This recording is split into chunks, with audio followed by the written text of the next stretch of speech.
allegations, they're 100% false. And to beat her, no. Hector Hernandez says he and his ex Jacqueline argued, but no hands were raised in their marriage. We left, or I would walk out, or she would walk out.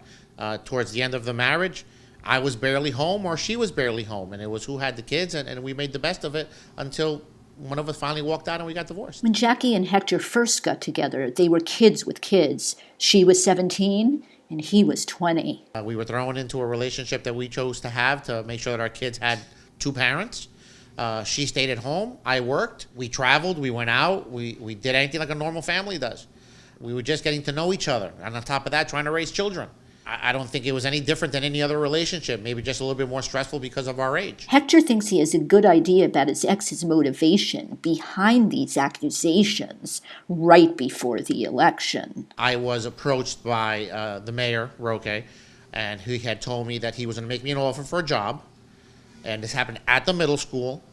And he had offered me a job to come with him and leave Commissioner Count Wiley, and told him that would never, ever happen. And he told me that this was my last choice, my last chance, because he has made offers before, but if I didn't do it this time, that he was going to put something together that was going to destroy my reputation in this town forever. And he says Jacqueline is going through tough times financially. Calls to ask for money sometimes. I have a police report that she has charges by one of my children for identity theft. She also has another case that one of my children has to appear, that the state is coming after her because she has identity theft with one of my children. And she's also $4,500 in arrears with child support. So she has a warrant for her arrest right now in the town of West New York. Hector sees a complete disconnect here.